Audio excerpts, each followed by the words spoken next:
Bonjour, nous allons parler aujourd'hui véritablement de la bataille d'Hernani et de la manière dont Hugo devient chef de file du mouvement romantique. Alors, il faut d'abord se référer à un texte qui est un texte fondateur, qui est la préface de Cromwell. Dans la préface de Cromwell, Victor Hugo raconte, explique combien il souhaite se libérer des règles du théâtre classique et particulièrement de la règle des trois unités qui l'enferme dans sa créativité car cela limite beaucoup les intrigues qu'il peut raconter. Il explique aussi que le théâtre romantique doit donner la première place à l'histoire avec un grand H et une histoire plus contemporaine dans le théâtre car c'est un théâtre qui doit refléter notre monde.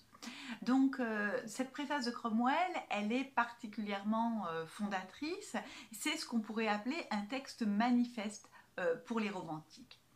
Alors, il faut aussi, pour bien comprendre, relier au contexte de la comédie française. La comédie française ne remplit plus ses salles et nommé en 1825, un nouveau directeur qui s'appelle le baron Taylor va laisser rentrer peu à peu les romantiques à la comédie française et cela commence avant Hernani avec Alexandre Dumas car il ne veut pas que les théâtres privés et les théâtres de boulevard s'accaparent les drames romantiques et par là même drainent un public qui lui serait enlevé. Seulement, la troupe des comédiens de la comédie française résiste à ces innovations et il y a donc un clivage entre le répertoire classique de Molière, de Racine, de Corneille, de Marivaux, qui est celui de la comédie, et ces jeunes romantiques que le baron Taylor autoriserait peu à peu à rentrer pour recréer un regain du public dans ces salles. Dans la préface de Cromwell, donc j'y reviens, d'abord le drame doit englober la vie. Et pour cela, Hugo explique qu'il serait difficile de s'en tenir à l'unité de ton puisque la vie, par essence, est plurielle et n'est jamais toujours dans le même registre. Il écrit « Il n'est pas un miroir qu'on promène sur les chemins », comme le dit Stendhal à la même époque, mais le caractère du drame est le réel. Le réel résulte de la combinaison de deux types, le sublime et le grotesque. Voilà une idée très importante qui est cette harmonie des contraires que doit proposer désormais le théâtre et que ne permettait pas l'unité de ton dans le théâtre classique. Il s'agit aussi de mélanger le beau et le laid. Tout dans la création, dit Hugo, n'est pas humainement beau, le laid y existe à côté du beau, le difforme près du gracieux. Donc ces propos sont absolument indispensables pour bien comprendre déjà la rupture que va créer Victor Hugo. Ce que l'on peut reprocher à la tragédie classique aussi, c'est de raconter au lieu de montrer. Vous savez que pour respecter la bienséance, souvent des événements violents sont racontés dans la tragédie classique, alors que Hugo a pour volonté de les montrer. Il écrit que ça ne doit plus se passer dans l'antichambre ou dans la coulisse et que l'on doit donc voir véritablement ce qui se passe. De graves personnages, dit Hugo dans la préface de Cromwell, placés entre le drame et nous, viennent nous raconter ce qui se fait dans le temple, dans le palais, dans la place publique, de façon que souvent de fois nous sommes tentés de crier « Mais vraiment, mais conduisez-nous donc là-bas !» On doit s'y bien amuser, cela doit être beau à voir.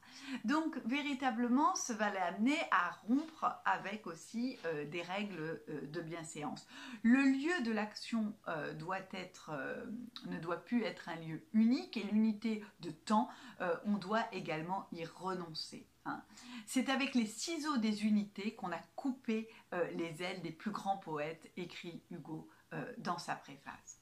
Seule l'unité d'action doit être conservée selon lui, car cela permettra de ne pas perdre le spectateur dans des intrigues multiples. Donc c'est aussi un peu pour assurer l'unité de la pièce qu'il faut conserver cette unité d'action. Victor Hugo, contrairement à ce qu'on pourrait croire et contrairement à d'autres de ses camarades romantiques, conserve l'alexandrin.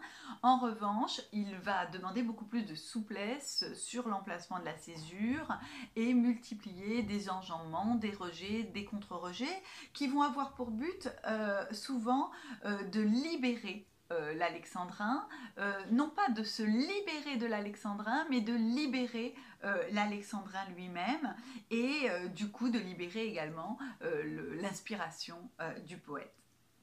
Donc Hugo, qui va s'insurger contre le despotisme esthétique des règles, va également faire souffler sur le théâtre un vent de liberté, comme souffle un vent de liberté politique à cette époque-là.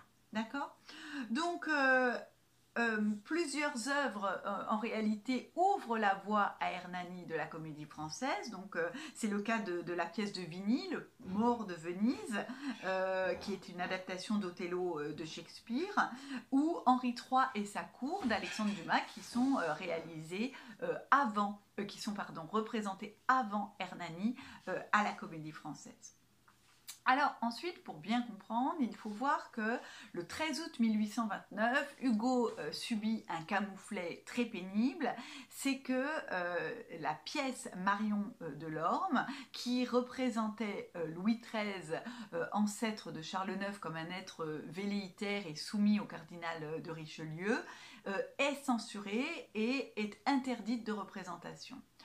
Victor Hugo, en échange, obtient du roi sa bienveillance, une augmentation de sa pension annuelle, et ça le met dans une situation un peu difficile car il refuse cette offre pour ne pas sembler à la solde du pouvoir et donc lié par un engagement financier avec le pouvoir.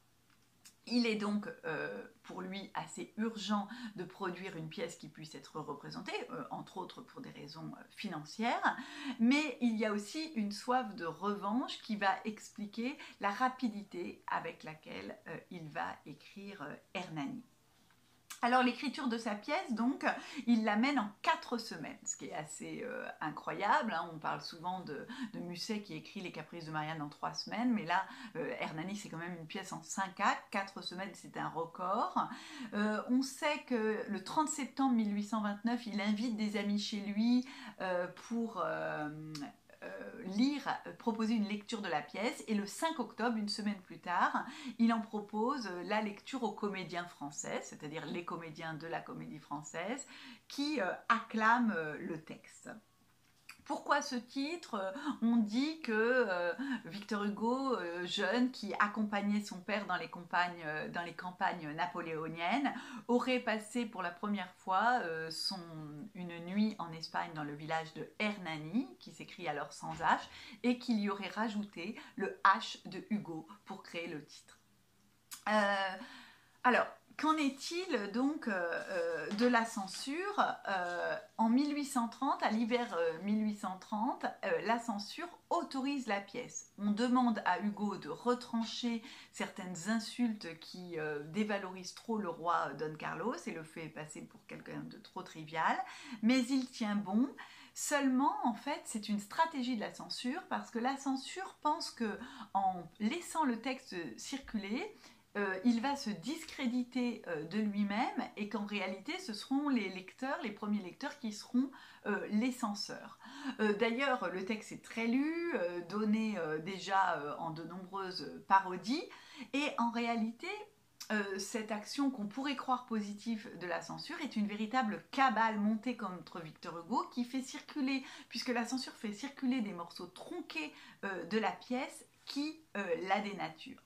C'est ainsi que petit à petit va se monter une véritable bataille contre la censure, et je vous en parlerai plus exactement de cette bataille, de la préparation de cette bataille, dans la prochaine vidéo.